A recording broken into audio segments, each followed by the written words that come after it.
Good morning, y'all. Welcome to the Black Show. I am Kenny Cams. This is a Sunday edition of the Black Show. It is September 1st. When I say August was the fastest month I've ever experienced in my life, a lot going on. But when I say I feel like I've been going for like this last, really since I moved back to Milwaukee, I had a couple vacations for sure in there. Like New Orleans and then Arizona and Vegas. But overall, man, I feel like I've been moving like crazy this last month. Like since like Thursday, I had to like just tap out. Like I was cutting the grass and got lightheaded and realized like, oh, nigga, you've been up for like 14 hours straight and you just been drinking water. So I had to like shut it down for the weekend. And then my silly ass came in. The thing is, when I stop doing stuff, and there's something I have to fix about my personality for sure. I think this is a trauma response. I'm pretty sure it's a trauma response. Because when I stop doing something, I feel like I'm like being lazy. So basically that means I don't know how to rest. And I'm learning it now. But so Friday I didn't do nothing but play 2K and just chill at the house and just barbecue and hang out. I'm trying to find a better balance, y'all. I'm trying to find a better balance. I think it's when you want something to work so bad, I'm willing to put whatever work in that need to be done to achieve this goal. So like it's not even a stress thing. It's like if I'm not working towards a goal, I feel stressed out. It's crazy. But I'm working on the balance part. I'm working on the balance. That's kind of what those trips were about.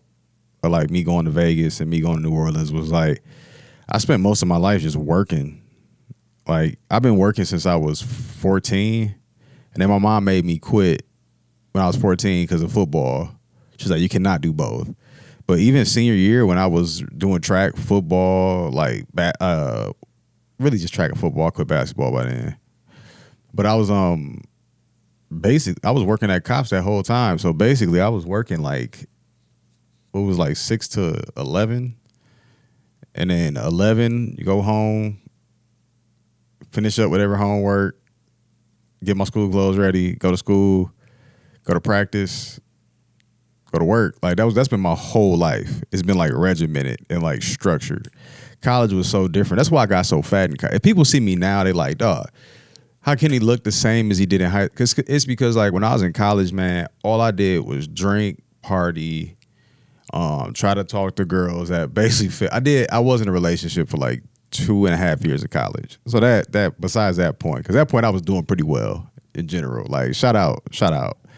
She know who she is. Shout her out. She actually did keep me kind of focused a little bit. But after that, dog, like I was just partying and drinking. So I got to like 225, nigga, or 220. It's like, that's why the lifestyle is so important, dog. And I'm trying to just find balance in that too. So, yeah. But the story that I wanted to talk about today was, it's going to be a quicker episode too. I just wanted to get some kind of content out and check in. Oh, but yeah, that's why I've been kind of slow on stuff. And I decided, man, I'm pulling back on projects. Like, and I hope some of these people watching this, man, because I hope it comes across with no hate or no like anger or nothing like that. And it's all like love in my heart for this. But like the thing I've noticed, and I did this kind of strategically. So for probably like the last 2 years, I've been like reevaluating the relationships around me, right?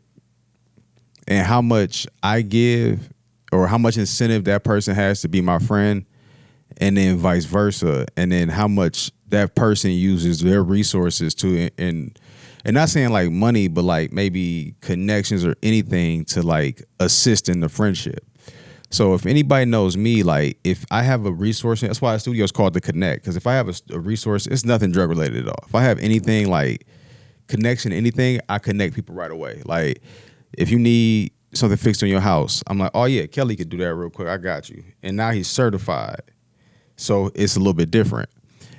Like, that's just how I operate and how my brain works. So when I see people that like, I'll ask somebody for something like an opportunity, like, hey, I want to do this type of video, and then like I never get nothing back on it, or like it's people that I sent like music video treatments to, and I never got any movement on any of that stuff. So to me, that says two things: that you don't think I'm serious, or you don't respect what I'm doing. And either or, I'm okay with. So it's not an anger thing. I'm just not gonna work with you no more because you didn't value what was there when it was there. And like people will say like, "Oh, that's an ego talking." Like, no, I'm talented at what I do. I'm very talented at what I do and proficient in like a lot of different areas. So when people do stuff like weird, I'm okay with backing away because I don't need y'all for nothing. Like I don't need you for nothing. So I kind of pull away if I see like weird, sketchy kind of behavior. And like I like the team I got right now, but with me and Dot and like the inner circle that's really kind of involved with the studio, our vibe is good because we all on the surface people. Like it's no like motives or nothing behind the scenes. So when I deal with people that have motives behind the scenes, just tell me what your idea is, because I want to be fully informed. And I take offense of somebody trying to manipulate me on something. And like that's the thing I learned dealing with people in Milwaukee. Like everybody has an angle, or they're like suspicious of something. I'm like that in dating now too. Like so I it was for a while when I moved back until like kind of recently. Like I did have like Hinge because like I'm not really good at getting out and meeting women. Like I'm not. I don't go to bars.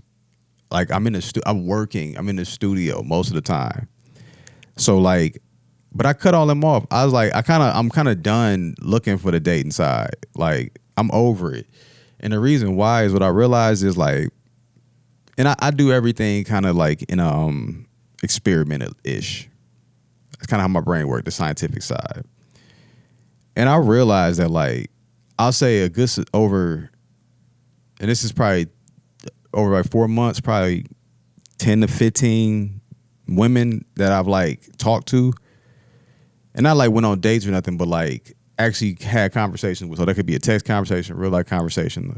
Usually it's text conversation for this kind of specific example.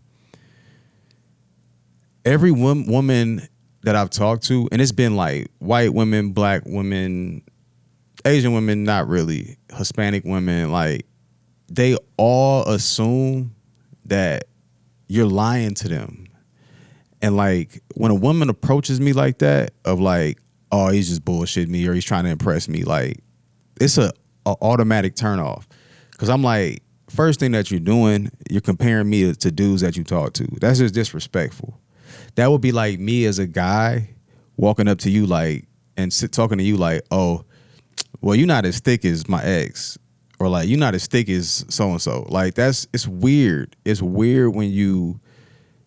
Oh, so the last guy I talked to, like, I don't care. It has nothing to do with me.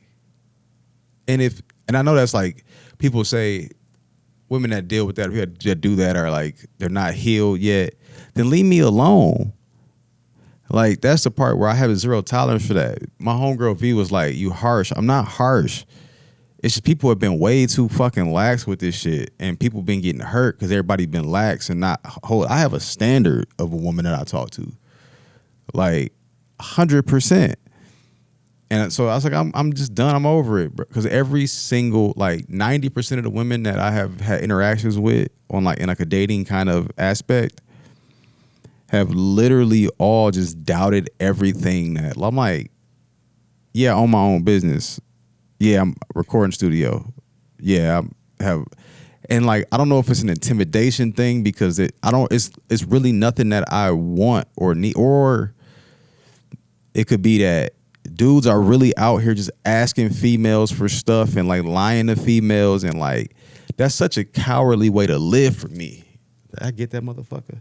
No, that's such a cowardly way. That was annoying me most of the show. It's a cowardly way to live, fam. Of like manipulating and trying to get over on people, and like that's such a cowardly way to live. Just grow some balls and start where you gotta start at. It's that whole game is just impressing people. Like me, people know me. I'll shut everything down and start from ground zero and be like, hey, yeah, bro, I'm broke, but I'm investing all my money in this and I'm gonna make this move. And this move is gonna work. So like stand for something, fam. That's the key with this political stuff, like where black men are getting frustrated with other black men because you like, dog, I know y'all was raised without men around you, but like you niggas is acting like bitches, bro. Like all this emotion and stuff, and like it's just a very like that's how I feel about black culture right now. Like, that's how y'all want to be for real. That's it, y'all. I'm good on y'all. Then I'm good on all y'all. You can call me whatever you want. You could call me sellout. You could say I'm like a Republican, whatever you. Because what I realize is these are the opinions that I'm getting from people that are dumb. They're idiots. So I don't value what you say. It was in a Rick and Morty episode. It was like, when you boo, in my brain it sound like cheers because I know what you cheer for. You know what I mean? Like I don't care because the way that y'all living is not right. It's not right. And I'm gonna circle back with this, and I am gonna keep this one a little bit long or shorter. With this Meek, it was a video I saw of Meek Mill in the woods, and it was a white guy with his dog, and the white guy was like, "You can't go here. Turn back around." And I guarantee 99.9% of the black people that saw that was like, "Oh, that white man is racist and is probably a Trump supporter." No, what it is, put it in perspective of you. If every time you saw this certain type of, every time you saw, I'm gonna put it in a completely different context. If every time you go to the zoo, right, and you see the tigers are fighting. And the tigers are aggressive and the tigers are just causing chaos. If you're walking around and you see a tiger, what's the first thing you're going to fucking do? Expect them to be chaotic and expect them to be a tiger. So why do we fault other races of expecting behavior that they see from us? That's not racism. That's reality. Like black people have terrible behavior. And like I'm starting to see a lot of the women, some of the black women that are educated. I'm looking on my Facebook, like they're starting to see it. I saw a post from one of the local bar owners here. It was like, I can't wait till this a black woman always having a pop ass and twerk era is over. Because y'all don't know how destructive that era, this last like 10 years, or not even 10 years. Yeah, like 10 years, last like 5 to 10 years. Where black people with behavior and just integrity and everything is at the bottom of the barrel. And then we expect other races to treat us with respect because we can play sports and do music and entertainment good. White people, Hispanic people, poor, rich, no matter what, don't act how black people do in general. I've seen more doctors and like lawyers that are black women that on a Sunday night on a brunch will be popping their ass and then expect me to respect them as a lawyer the next Monday when they in a courtroom talking. Like, fuck no, I seen you, fam. Why the fuck would I respect you? I seen you pop ass at a restaurant or at a club. No, that's not acceptable behavior. I can do that. No, that's not acceptable behavior.